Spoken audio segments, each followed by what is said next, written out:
What's going on, everyone? In this video, I'm going to be sharing with you guys 8 lessons that I wish I knew at the start of 2022. Now, overall, these past few days, I've been reflecting on the year, and I'm pretty sure everyone's, planning out their goals for 2023 and getting their thoughts together. And as I was reflecting, these were 8 probably some of the most impactful lessons or mistakes that I've made that, I wish I could have avoided or had done better on. And I wanted to take this time to share it with you guys and hopefully help you guys on your journey, because as we know, along with, this growth and this journey, there's a lot of shortcomings and a lot of things that we all wish we can improve on or could go back and, improved on. But at the end of the day, our main job is to take those lessons, take those failures, and make sure that we improve on them. So without further ado, let's dive right into it. The first lesson, and this is probably one of the most impactful ones for me, was to constantly think 3 steps ahead of your current situation. Now, this year we had a lot of growth with the agency, with our clients, but along with that growth came,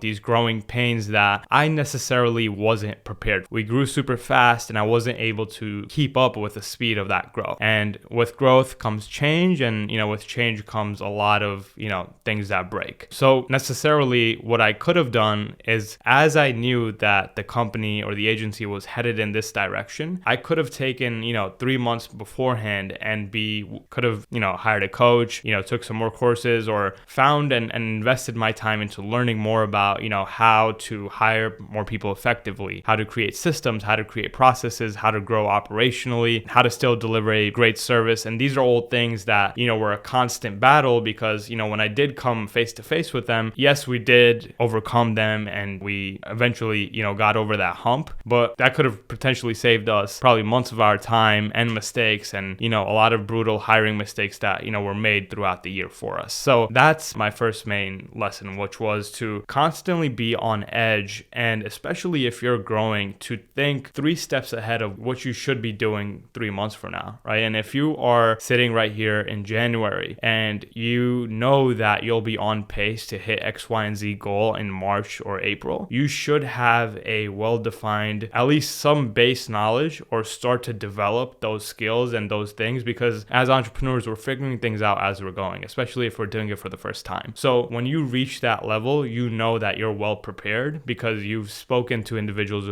who've already done it. You've taken the right courses, you've educated yourself, you went to masterminds, whatever it is that you need to do to build that skill level, you can do so beforehand. So it's always just being prepared. Now, the second lesson was to take significant ownership of your health. This year was probably the year where I prioritized my physical well-being the most. However, I didn't prioritize my mental health as much. And there's a fine line and balance between that. And everyone can define health in their own sense, but health has a lot of these branches, right? You have your physical side, you have your emotional side, you have your spiritual side. But for myself, I went all in on my physical well-being. I made sure to show up to the gym every day. And that was one thing that I feel like was consistent for me and gave me that anchor to the rest of my workflow, to the rest of my life and daily routine, because I knew there was always this one thing that was getting accomplished no matter what. So if it was a rough day, if, things weren't getting done on time, I knew there was always going to be this one anchor that was going to keep my momentum afloat. And that was, training and keeping my physical health, in the best shape that I've ever been. And in kind of the opposite side of my mental health, I didn't really prioritize that as much, right? And when I say mental health, I mean when we're constantly working and we're overflowing with the amount of pressure that we're dealing with, and you're reaching new heights of challenges and problems, there's things that from a mental standpoint, we always need to kind of clear up, whether that's talking to someone, whether that's alleviating that pressure, and not just being stuck in your head all of the time and letting that take a toll on, the rest of your well-being, right? Because your mental health affects the people around you, it affects your team, it affects your ability to lead other people. And I saw those traits come into place because although, I was looking great on an outside physical point of view, my mental health was taking a toll. And moving forward, one thing I probably am going to invest in 2023 is going to be investing a lot more into therapy and talking to people to gain a lot more clarity on what's going on. And this year I did hire a business coach to help out with that. that. But as I realized how important that was, that only made me want to explore a lot more. So I wish, going back, if I prioritized the way I went about thinking about things, the way I had clarity about things, and those things obviously seep into your business, seep into your hiring and everything that you do, because if you're not thinking from a healthy mental point of view, everything else that you're doing is probably also going to be fatigued, or you're probably not going to be able to maximize on that. So that would be, the other thing that, this year wish I could have improved on. Now, the third lesson that I learned this year was to prepare for the storm. And the reason why this was probably one of the most impactful lessons for me was that this is something that, most people usually don't think about. And we often look at the opportunity that we have in this present moment, and we think that everything is going to last forever and everything is going to be great. But the way things are moving in especially this economic climate, there's things that, can change overnight for your business, for your agency, whatever it is that you're doing. You have to constantly be on the edge to make sure that you're doing everything possible in your current situation to maximize this current opportunity, to be prepared for those dark times. And I don't mean to say that, things are going to be bad, but everyone at some point of their life deals with these challenges, these failures. It could be with family, it could be personal, could be with your business, could be with a partner, who knows? But somehow, some way, these unexpected problems that are out of our control end up colluding with everything else you have going on. And you want to make sure as an individual, as a business owner, you're doing everything you can in this moment to make sure that when that time does or does not come, you're still prepared for it. And for me personally, it was within my agency and my structure. Although we were growing at a great pace, I needed to have this principle or lesson in the back of my mind where I was like, yes, things are going great, but we don't want to get too ahead of ourselves because this opportunity might not last forever. So what can we do to make sure that we're here to stay and kind of maximizing our ability to, prevent those dark times and make sure that we're still above the tide when, things do start to slow down for the economy and everyone else. Number 4 is about momentum. And momentum can be a double-edged sword. It can be either your greatest leverage point or it can be your greatest weakness. Here's what I mean by that. I've seen people, and for myself too, throughout this year, it was a constant battle of building momentum and then tearing it back down. And that was an ongoing battle because of a lot of other missing pieces, which was structure, managing, overflow of work, hiring, and all these other things that, allowed me to excel at certain points, but then kind of reconstruct and come back down and not be able to perform at a high level. But my main takeaway was that you always want to be doing this at least 1% per day to make sure you're moving the needle in that direction. That way you don't lose your momentum entirely, right? Because you're going to have those months, you're going to have those weeks, you're going to have those days where you're outperforming everyone by miles. And then you're going to have those days where you're probably not performing as well, or you're probably, not producing enough content, or you're not producing enough results, or whatever it might be within your industry or within your niche. What you need to do is you want to make sure that, with the right momentum, you can probably propel to new levels, right? But with the wrong momentum, you can probably stay stuck at that same place for a long period of time. And the longer you wait, you start to begin to develop this negative compounding effect, which allows you to just be stuck in that place for a long period of time. And then crawling back out of that becomes a lot harder because you have all of these mental constraints that aren't allowing you to push through. So that's number 4. Number 5 was about, realizing something about this journey. And that's that this journey doesn't get easier. Sometimes we think that this journey is, once we have this, things will go a lot smoother. Or once we do this thing, or once we achieve X amount of revenue, things will go fine. But at the end of the day, one thing I realized is each level comes with new devils. And personally, I noticed that when you reach a new level of financial success, personal success, whatever it might be, you start to just develop these problems that you never saw coming. And these could be first world problems, great problems to have kind of things where, for example, you're dealing with a lot more tax problems, right? So now you have to be focused a little bit more on organizing your P&L and making sure your books are clean. So by the end of the year, your taxes are filed correctly. That's a concern that, isn't something at, ground zero, but once you start accumulating a lot of success is something that you start prioritizing a lot more. Same thing with legal stuff. You start looking into those things as you're growing, and in the initial days, those things don't really matter, right? And these things just come in waves. And what I've learned is that on this journey, you don't necessarily, it doesn't get easier, but you just learn how to cope with the hard better. And that was a realization that, you kind of have to come in terms with. And most people, when they deal with these problems and these challenges, is they start letting those affect their day and their week and then their month. And you want to make sure that along the way, when you're dealing with these challenges, you kind of just have the strength and power to get through to them. Because at the end of the day, these are challenges with growth that aren't first world problems. And you want to always,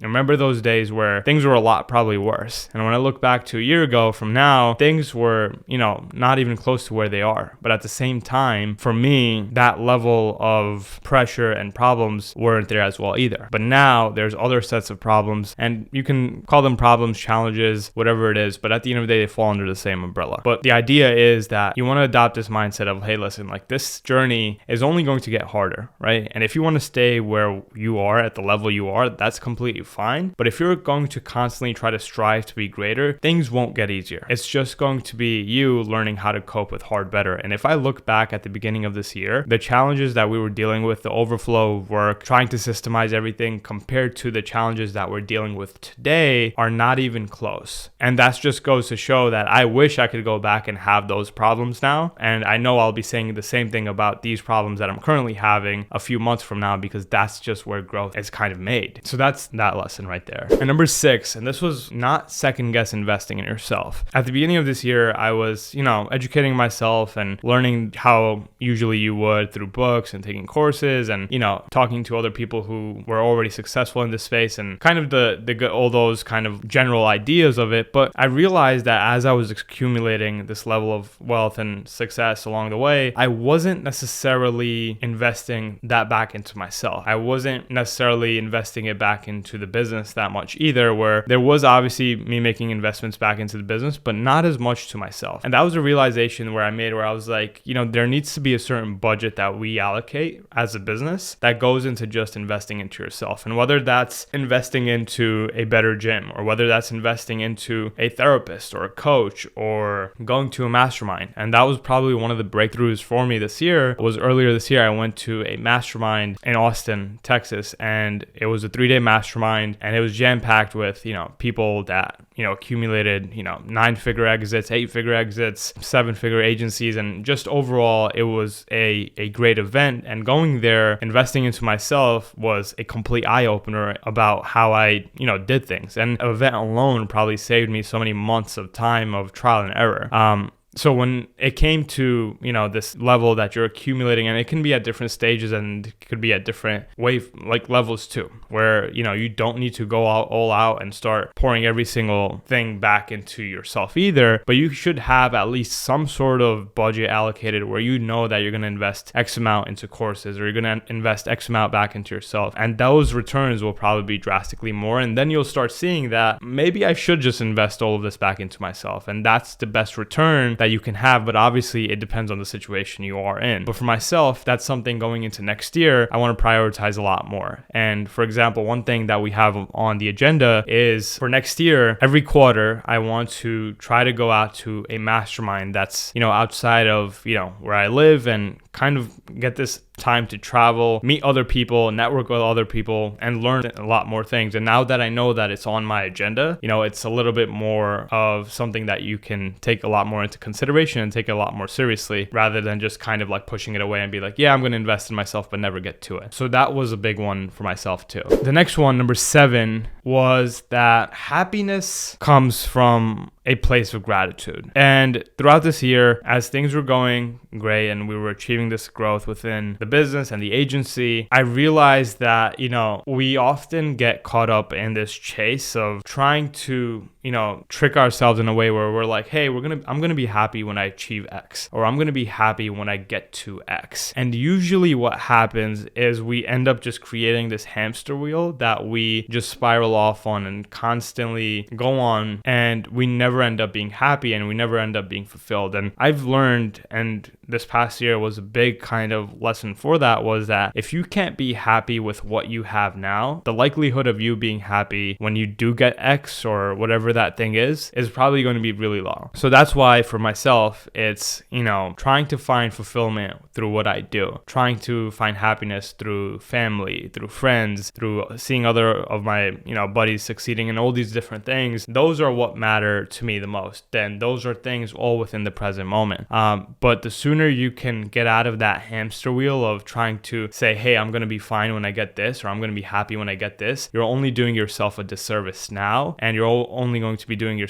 future self a disservice, because you're never going to be fulfilled. And if you can find a way to be content with where you are now, getting to that place will become a lot easier. So that was a great takeaway this year too. And then lastly, number 8, balance work and life. And this was mainly because I believe probably in the last few months, I've dealt with this level of burnout, and everyone has their own kind of definition of burnout. So before I go ahead and talk about it, burnout was essentially for me when, I took on probably a lot more work than we could have handled at the time. And that was a lot pressure building, and it was a lot of stress, and it was a lot of, we don't want to do our current clients a disservice of taking on more clients or taking on more work. But at the end of the day, we got through it, we went through it. But at that time, it was probably when I didn't prioritize my health as much. I probably wasn't, in the best shape mentally. In return, caused me to burn out. And the one thing I realized is that aside from taking on more work and all these other things that are, again, these are things these are things that are within our control and we bring on ourselves. But in the same way, what can we do to kind of create that balance within our life and through our journey? And that was to find things outside of work, right? And creating other hobbies and having a set schedule where as we schedule our work, we also want to schedule our off time, where we know when we're going to work and when we're not going to work. When we know that on Sundays, that's a time where I'm just going to get ready for the next week. When we know Fridays and Saturdays are times when you don't work as much and you take completely off, right? And these are things that you start looking into a lot more, especially when you reach a level of growth and you have a super busy schedule throughout the week. You're doing meetings, you're constantly putting out fires and all that good stuff when it comes to running a business. These are things that we don't take into consideration. So for me, it's, spending time with my family, spending time with my loved ones, spending, quality time with myself and just being alone some days. But I know that on Saturdays and Fridays, those are days that are a little bit slower for me. And then you also want to set aside times to do hobbies and travel. And same thing for next year, right? These are things that along the journey we don't really look into as much, but I want to make sure I do that extra effort of traveling a lot more, creating more experiences, creating more memories, and having that life balance with work and making sure that, work is enjoyable. Because oftentimes there's days where you don't feel like showing up. Other days are a lot better than some, but you always want to make sure that there's something to look forward to and you're not just kind of piled up and working constantly. Because the truth is, even if you're kind of in that hustle culture and kind of trying to work through everything, you're probably not performing at the best of your ability either. And that's why you want to try to create that balance and find those escapes and those resets for you on your journey. So yeah, those were my main lessons from this year. And I hope you guys found these helpful, and I'll see you guys in the next video.